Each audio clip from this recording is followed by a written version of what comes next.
You can't stop sinning, and the problem isn't what you think. Because if the solution was just asking for forgiveness, you would already be free. But you're not. You fall, you feel guilty, you promise God it's the last time, and then you fall again. So let me ask you something honestly. What if the problem isn't a lack of effort, but the way you're fighting this battle? There is a cycle that traps many people, and almost nobody talks about it.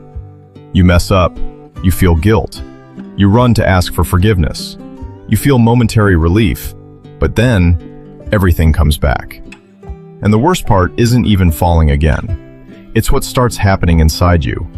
Because little by little, without realizing it, you start changing the way you see yourself. You keep going to church, you keep praying, you keep trying. But deep down, something starts to whisper, "There's something wrong with me." Hey, if this video is already helping you, take a moment now, subscribe to the channel and turn on the notification bell to keep receiving content like this. I can't change. Is my faith even real? And that weighs on you. It's like there's a distance between you and God, even when you're trying to get closer. You pray, but feel like you're not being heard. You read, but it feels like nothing goes in. And the most dangerous part of all this is that you start getting used to this cycle. You don't even know anymore if you're moving forward or just repeating. And the most striking part is that this is not new. In Romans 7, the Apostle Paul describes this exact struggle. He says, "For I do not do the good I want, but the evil I do not want, this I do." Think about that. This isn't just anyone speaking. It's Paul, someone who walked with God, someone who knew the truth. And even so, he was in conflict. This reveals something very important. The problem isn't only in behavior, it's in what happens inside you. Because after you mess up, the battle doesn't end.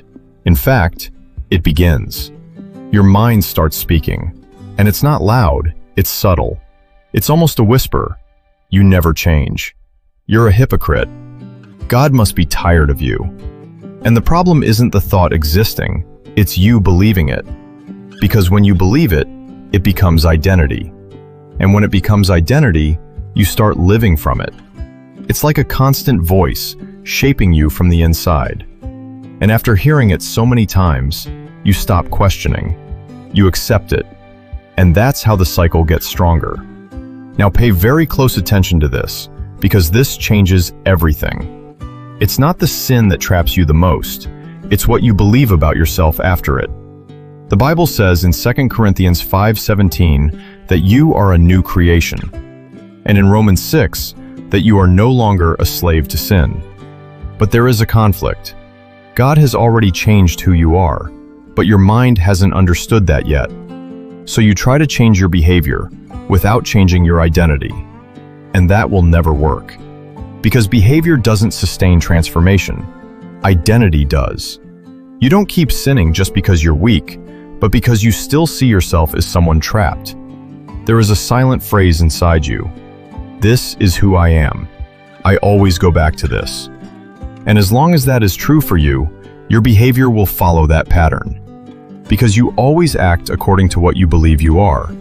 And that's why the Bible talks about the mind.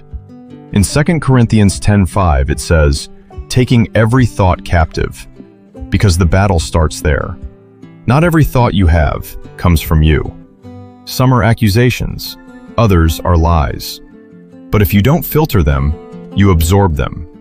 And if you absorb them, you believe them. And if you believe them, you live them. So what do you do with this? First, stop reacting automatically with guilt, because guilt doesn't transform. It only traps you. Second, confront the thought. When you fall, don't go on autopilot. Stop and respond. This does not define who I am. I am not this. Even if you don't feel it, because truth doesn't depend on what you feel. Third, realign your mind.